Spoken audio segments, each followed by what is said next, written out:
And now, live from downtown Amarillo, Texas, this is the Amarillo Pioneer Podcast. Here's your host and the editor of the Amarillo Pioneer, Thomas Warren. Well, thank you everyone for listening to our podcast again tonight. We have a guest who, I guess I met him, probably 7 years ago at this point. And the last time, well, I guess let's put it like this. One of the first times I met him, he was interviewing me, and tonight I'm interviewing him. So it's kind of an interesting turn of events. But it's the candidate joining us tonight is Les Simpson. He is running for Amarillo City Council Place 4, a fairly crowded race to replace the retiring incumbent, Howard Smith. And we're going to get into all the issues and what differentiates Mr. Simpson from his opponents. But before we get into it, Les, thanks for being with us, and how are you today, sir? Hey, I'm doing great, and that, I'm on the. It's a whole lot different when you're on the other side, isn't it? It is when you get the questions asked. But I appreciate you having me on tonight. No, absolutely. It really is different whenever you're the one asking the questions. So, yeah, and when you're getting asked the questions too. So, but that's great. Looking forward to it. Right. Are you getting used to that yet? Yeah, I am. I mean, it's because as you know, you do a lot of it, and you have a lot of opportunity, not only through interviews like this, but just talking with people, and which I don't know what you're. I mean, to me, that's kind of the best experience. Is you're just out talking to a lot of people and getting to know a lot of people, and so, but it's been good. That is the best experience. The worst experience about running for office is fixing the yard signs after the wind. Yes. I tried to double knot mine, and we were putting some up the other day, and it was a challenge. Right. Well, before we get into all the issues and everything, why don't you go ahead and tell everyone a little bit about yourself and why you're running? Yeah. So I'm married to my wife Denise. We've been married 35 years this year. We have two daughters. One still lives here. And went to WT, and she lives in Amarillo, and then our other daughter and son-in-law and grandson, our only grandchild, live in Knoxville, Tennessee. So they were both products of AISD, and both graduated from Tascosa High School. And of course, I moved here about 20 years ago to be publisher of the Amarillo Globe News, and did that for 15 years, and then about 2017, the newspaper sold and had new ownership. So I decided I really didn't want to work for the new owners at that time. So I left there. And then in 2018, I started my own company called the Entrepreneur Source. I help clients not only in Amarillo, but across the country explore business ownership as a path to achieve their goals instead of working for someone else. And last 4 years, I've had the opportunity of helping more than a couple dozen clients kind of reach their goals by opening their own business. I have about 5 clients here in Amarillo that have gone into business for themselves, and another 15 or so that have opened up businesses all across the country. It's a virtual business. But, I love Amarillo. When I was at the newspaper, I got an opportunity to serve in a lot of different charity boards, organizations, and have volunteered my time to do that. I believe if you love a place or love an organization or love your community, you should do things to be able to help make it better.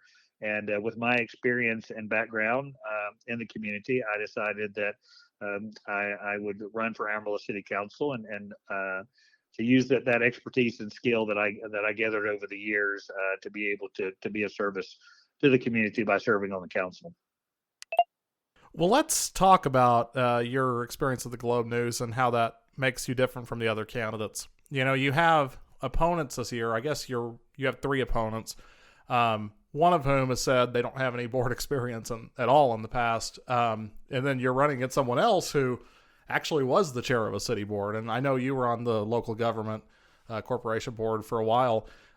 So, you have opponents who also have board experience, but you have that really unique experience as a newspaper publisher in the city that nobody else can even come close to. So the question is, how does that uniquely prepare you to be on the city council versus the experiences of some of these other candidates? Yeah, well, I think when you're the newspaper publisher, of course, you know about this in the publishing business. I mean, and when you work at a newspaper, you better be doing your homework because it's your job to become educated. And I think in the newspaper world, not only in here and other places that served, I mean, first of all, you have to really become educated on how government works, how it's supposed to work, and then you have to figure out how to communicate that to the public so they understand that. And then you also have to ask tough questions. I mean, that's part of the role of what a newspaper does. And there are times where that's part of what you have to do. So I really think as I told people, I've been doing homework in Amarillo for 20 years because that was part of what my job was, to become educated on that and to be able to do that. And not only in that, was able to serve in various roles that were either working with the city or maybe directly something on the city. So I really think that knowledge base of being able to do that and being able to see government not only here but in other places really helps for that. And a couple of things, the other thing that sometimes I think my role at the newspaper does is, so yes, part of that time when you're the publisher of the newspaper, you're spending on the news part of it and learning and making sure that we're doing the right thing and getting the facts of a story, making sure we're getting both sides of the story. But the other thing is, it was a business, and it was a multi-million-dollar business. So when I was a publisher of the Globe News, not only did I oversee the Amarillo paper, but I was over the Lubbock paper and also papers that we owned in Conway, Arkansas. So we had a newspaper in Minnesota and several newspapers and properties and other media properties in Alaska.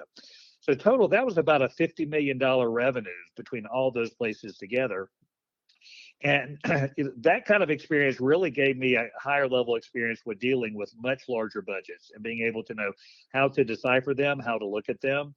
The other part of the experience that it gave me, particularly the last 10 years in the industry, when the newspaper industry began having its struggles and going in decline, we had less revenue to work with.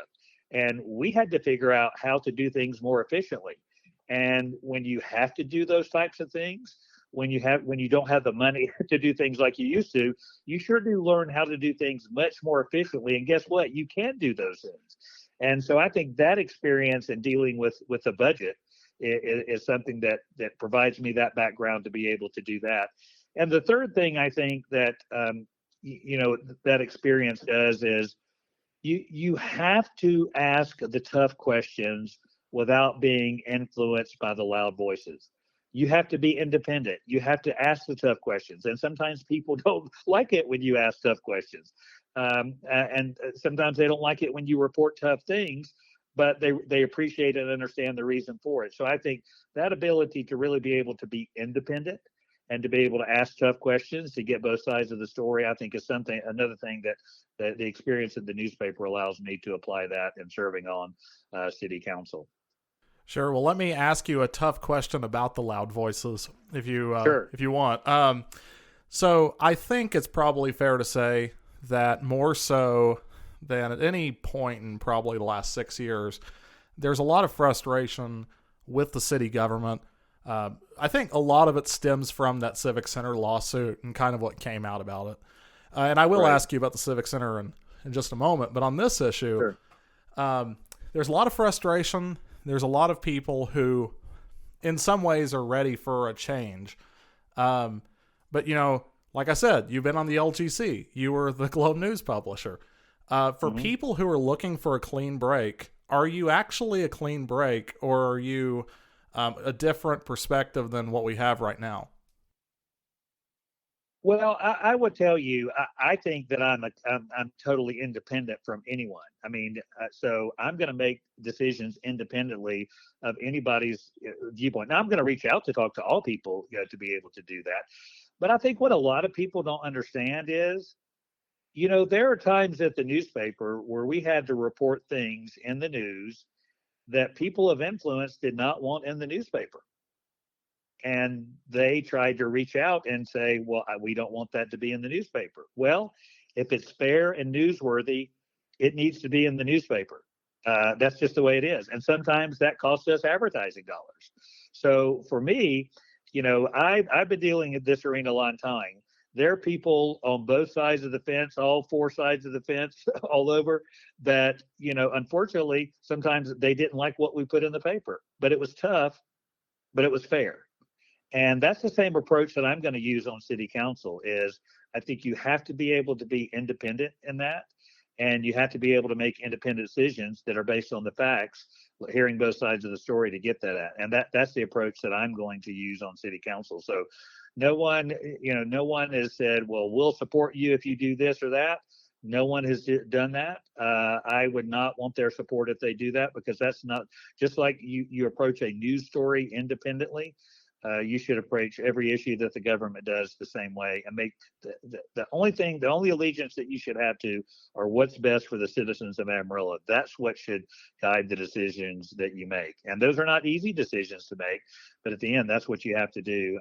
And I can only do it independently. I cannot do it by saying, well, we're going to listen to this group, not listen to that group. You have to be independent and base your decisions on the facts. And that's what I'll do. Sure.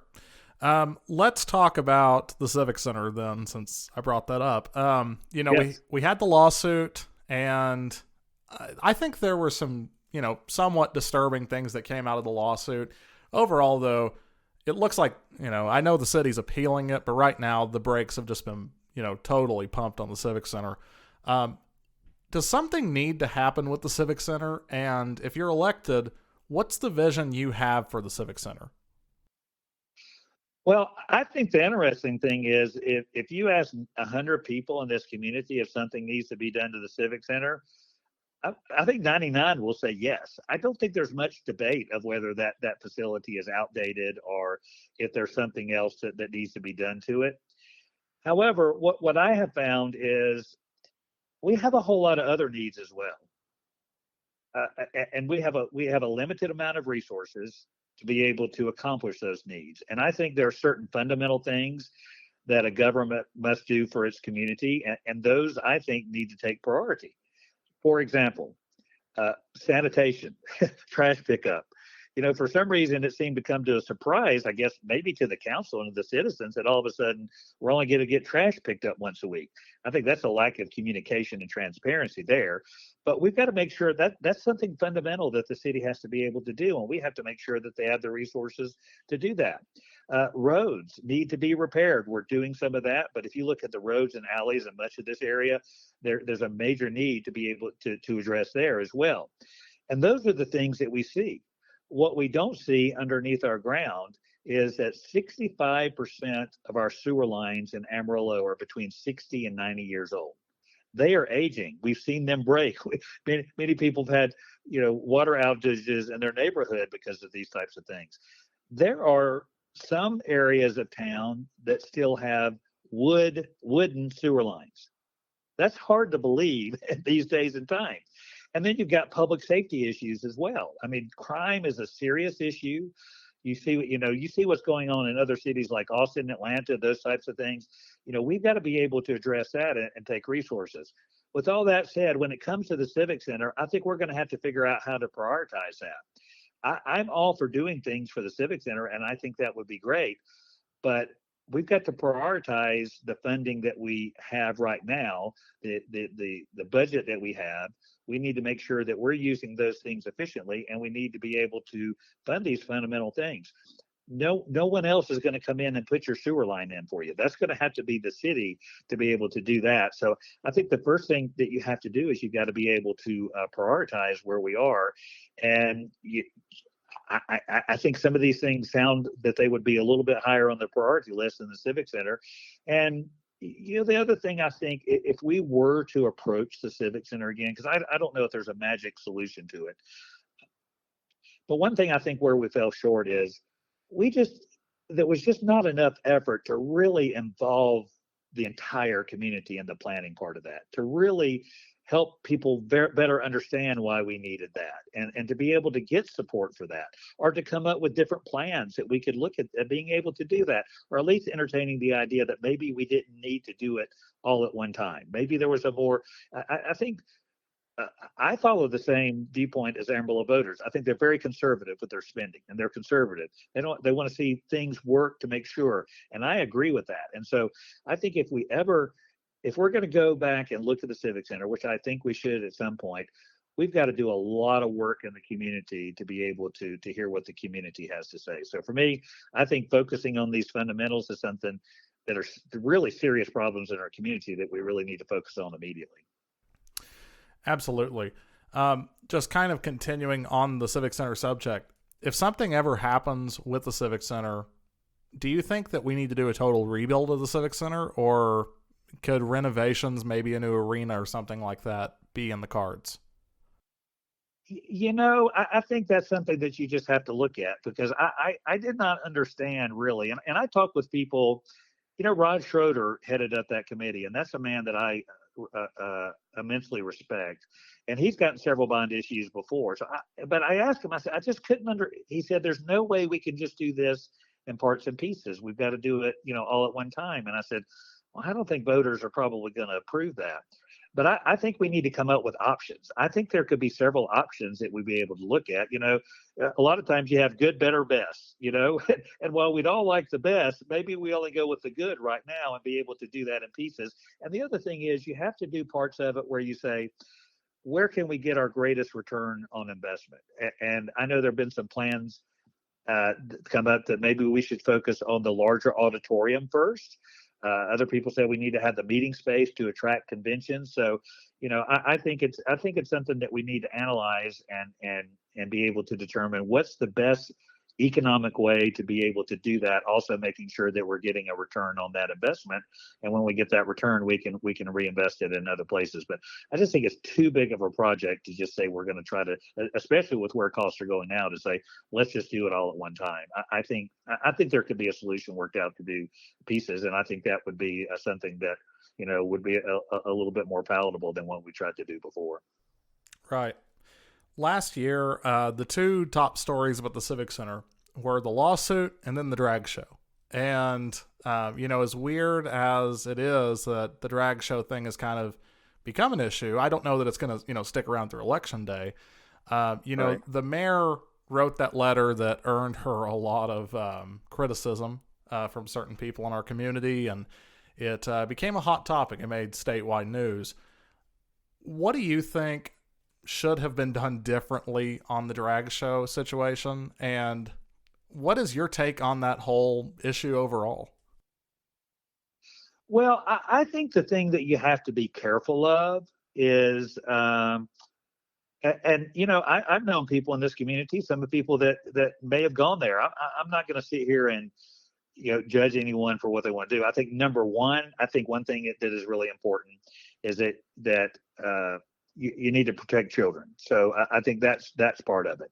But when you have adults, that's a whole nother deal. But I think the other thing you have to be, and I know there's some states, I think Tennessee has just passed a statewide law on those. But I just think you have to be, and I'm kind of a person that the less government, the government needs to set certain standards, but the less government involvement, the better. But, the question would be if we started looking at things, well, what if some people got on city council that we're not supporters of the Second Amendment? Are they going to start abolishing gun shows here and that kind of thing? So I think you run a really slippery slope when you're looking at things that you're going to allow and not allow to be able to be in town. But I do think, to me, the key part is just making sure that it's something that is for adults. Right. I'll ask you an unrelated policy issue. But I think this is something that's on the mind of everyone, especially as we go into the summer months. We deal with some pretty heavy droughts in the Panhandle. Right. And we deal with, a limited supply of water in a lot of cases. And I know that there's been a lot done in past years where we've said, hey, why don't you water your lawns on this day and this day instead of every day of the week, or, something like that. Save as much water as you can. As a city council member, I know there's only so much you can do as a city council, but if you're elected, what will you do to make sure that we conserve the water that we have and make sure we have enough for Amarillo going forward? Yeah. Well, I think that's something that, boy, you're talking about an education component and changing people's culture on that. And that's going to be tough to do. I tell you what concerns me the most when it comes to water and what's going to happen to this area. the city is, the city's got a pretty good amount of water rights. Okay, so we've got a lot that we're taking out of the wells and those types of things. But if you look at where growth is going on right now, that growth is going on outside of the city limits between Amarillo and Canyon. There's not a whole lot of growth going on inside the city limits of Canyon, but most of those people are out there on well water. And, I think that's something that we've just got to think about. And I mean, if the city's pumping water in for other places, if we have people that are strictly on well water, what if something happens in those particular areas, and how could that have a negative impact on it as well? So I think it is something that conservation part, I think it is just not, conservation, recycling, those things, they're just not in the DNA culture of West Texas. And if we're going to look at that, and if it's a problem that we need addressed, you're really going to have to educate the community and let them know, be transparent about the problem. Because I think sometimes I don't think that the city is really transparent enough about the problems that they face. I think sometimes it is, let's don't admit we have any problems, and maybe they don't exist until they become really big problems, and then they get sprung on it. Sanitation is one of those. When they closed down, the other thing that just kind of surprised me is when they closed down Thompson Park Pool, right before it was going to open for the summer, and it's just like it snuck up out of the blue. I mean, that was a problem that I think they knew about, and so if we've got those types of problems with water supply or whatever, we're going to have to work a lot to be able to help, educate the public on that and be transparent, because I don't think most citizens are going to know where we are or what the fallout is, or what the implications can be longer term for our water supply. Sure. I'll ask you this question. I think this is kind of timely. We're recording this on March 6th, and this past weekend, the state Republican executive committee for the Republican Party of Texas passed a resolution calling on city council candidates who identify themselves as Republicans across Texas to support withdrawing from programs like Texas Municipal League and other taxpayer-funded lobbying issues. And I know that some candidates in this race, not necessarily your race, but with the city elections overall, have said, yeah, we need to withdraw. We need to stop doing taxpayer-funded lobbying. It's against the Republican Party of Texas platform. And others have said, no, there's actually some value to it for our community. Where do you land on that issue? As far as like communities like Amarillo lobbying for something in the legislature? Yeah, spending money. I think it can go from two different directions, either the Texas Municipal League membership on lobbying or just independently spending money on lobbying. Yeah. Well, I would tell you what, Texas is one of those states. I mean, first of all, we have a weak governor. Not that Abbott is weak, but I'm saying we have a weak form. But the governor does not have a whole lot of power. Okay, unlike other states where the governor does have a lot of power. So that does put an immense amount of power in the legislature. So the power is very diverse. So there could be lots of people that have pockets of power there. I think there is value in lobbying, but I think you have to be very selective about it, because I think the question is going to be, can we be competitive in some situations if we're not down there representing ourselves? Can someone else be able to do that for us? So I think, maybe in other states it would be easier to influence things, but I mean, I think Texas leads the country in per capita lobbyists in Austin, but it is because the way that our government is set up. And so I think we'd have to ask ourselves, reflecting back, should we have someone down there every day? Well, we've got great representatives here that can help us as well, but there may be opportunities on select times where lobbying may be something that would be beneficial to the city and to the citizens on something. But I think, to me, that's just on such a case by case basis. And to be honest with you, I'm going to have to educate, and I probably will reach out to you. I got to educate myself more on what the concern is and why, some people, because I may be missing something on why it should be a great reason, to discontinue that. But at this point, I think there could be value on it a case by case basis, unless I learn something new or different that could change my perspective on that. Sure. And I think that's something you have to do as a candidate, is you have to be open to, changes and things like that. Right. I will ask you one final policy question, and then we'll kind of go into some fun get to know you questions, and I'll let you go because I've almost kept you for a half hour. That's okay. I enjoyed it. Okay. I think you've probably followed along with what's happened with Potter County over the past month with the donation they were going to do for the campsite for homeless veterans. The homeless issue is something that is not going away. It's been here for a long time. Um, does the city have a role in helping to assist the issue of homelessness in the community as far as addressing it with maybe stakeholders or something like that? If you're elected, what are you going to do on that issue? Yeah, I think the city could have some type of role and has had some type of role, but I'll be honest with you, we have so many great organizations in our community, and we have people that are willing to invest on that I don't think the city should be taking a lead in that role. And if there's something they can help out, something that they can do, but when it comes to social issues, I think the community is much better equipped to be able to handle those than government. I mean, I think government kind of needs to stay in its lane in a more limited fashion. I think if you're looking at people who are generally conservative like I am, that's why I want to focus on these fundamental things. Those things have to be. But when government tries to get into something like that, can they assist? Can they help out? Yes. Are there opportunities to be able to do that? But I think our community and leaders that we have and people that have been willing to invest in organizations, those types of things should be able to take the lead in this and be able to solve it. And if the city can help out in some way, that's great. But I do not see the city being a leader in trying to solve the problems and issues. That's just not the role of the city. Sure, I understand that totally. Okay, well, let's get into some fun questions. Okay. Every year we do these, and it's easy when you have someone like, we've had George P. Bush on here and people like that, where people know them. And Right. a lot of people know Les Simpson, but you're still a city council candidate, and so it's kind of a low profile race, and there might be They people may who not know don't. the real. They may not know the real me. So let's get to the good questions. Yeah, I've seen, I've seen the things about you on Facebook. So, Right. but Right. so we're gonna ask just a couple of fun, get to know you questions. Maybe shed a little more light on who Les Simpson is outside of just being a candidate for city council. Is that okay with you? Okay. Perfect. Go. Let's go for it. Sounds Okay. fun. So, what is your favorite thing about Amarillo? Oh, you know what? I just really love. I think. Can I only pick one thing? You're just gonna let me pick only one? You can tell me everything. Oh God.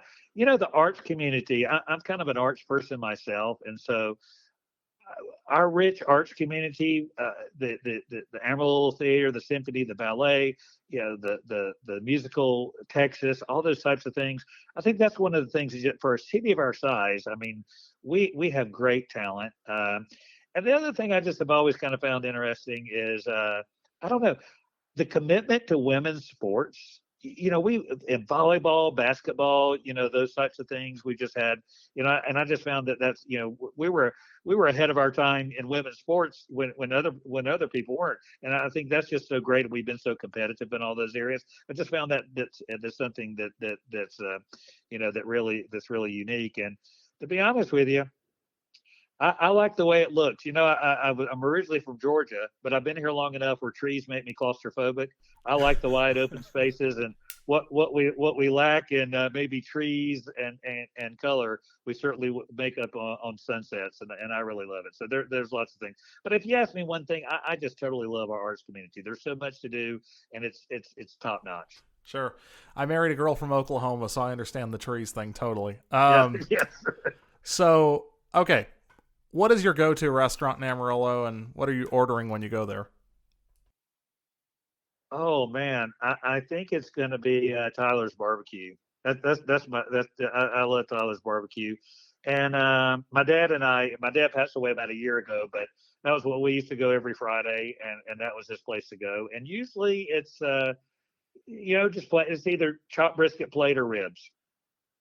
That's an interesting answer because I drove by Blue Sky tonight on Western and I saw your signs out in front. So Yes. Oh yeah. Well, that's a close second. Yeah, you're walking a fine line. That's right. Yeah. Yeah. So we've asked several candidates what their favorite concert they've ever attended was, but since we've talked so much about the Civic Center tonight, I guess I'll make it a little more specific. What's the best concert you've ever seen at the Civic Center?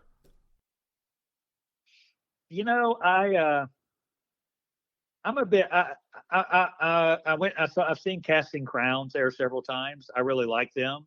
they're originally from Georgia. I actually know some people that went to the same church that they were founded at. So I've always enjoyed them, and I just like their music. So that's probably the one I'd say would be the favorite one. How about yours? What's your favorite concert? Oh, at the Civic Center, it's Chicago, obviously. Yeah. Yeah. But see, wait a minute. You can't be interviewing me. You got your turn already. Sorry. No, it's all right. And so finally, if you weren't living in Texas, where would you be? Oh wow.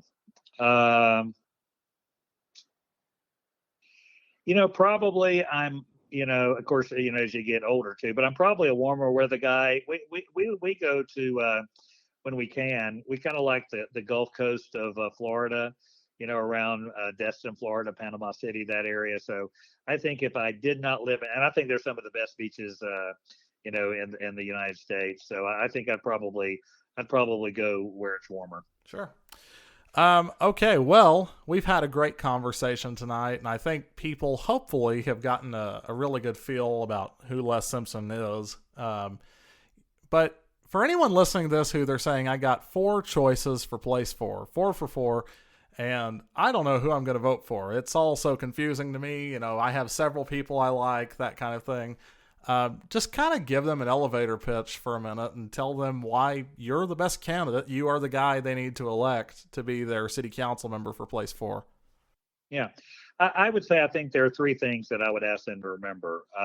One is I've been doing my homework for 20 years. I think if you ask any city council member what the key thing is to be a successful council member, either before they get on or when they get on, it's you need to do your homework. And I've been doing that for a long time. And I have a knowledge of the community and city council. The second is at the end of the day, the biggest thing that city council does is dealing with the city budget. Where your budget goes, where your community goes. So I have budgeting experience, multi-million dollars of looking at budgets, scrutinizing budgets. Probably back in the day, maybe I hit a few things in the budget. I know where the secrets are because I probably have used a few of them along the way. So I can be able to scrutinize that to make sure that we're using every tax dollar to its fullest benefit and being able to do that. And the third thing is, I'm going to ask the tough questions without being influenced by loud voices. That's the only way I know how to do it. That's the only way that I've ever done it in my life, and I will continue to do that. So if you want someone who is a strong, independent thinker that's going to do what's best for the community, and that's going to be at the top of the list, then I would be the candidate to do that. Excellent. And if someone's listening to this and they really like what you have to say, they want to get one of those nifty yard signs they see out in front of Blue Sky, or Right. They want to donate or volunteer or go knock on doors or something, where can they go to do that? How can they get involved? Yeah. Of course, I have a website, lessimpsonforamarillo.com. So that's lessimpsonforamarillo.com. And so there are ways that they can volunteer and read more about me. And there's a real cute picture of my family with my grandson. So that's the highlight of the website. And I'm also, you could Les Simpson for Amarillo on Facebook as well. Excellent. Well, you said that you're willing to ask the tough questions. You've certainly answered some of them tonight. So we really do appreciate you being with us, and we wish you all the best on this campaign and best of luck. And for people who are listening to this, we have still a little bit of time before early voting starts. So you still have plenty of time to do your research and get involved and make a difference. And hopefully you got to know Les Simpson a little better tonight. But Les, thanks again for being with us. We really appreciate it. Hey, glad to be here, and thank you guys for doing this as well, because we need a lot more of that to help get the word out. I appreciate you doing that.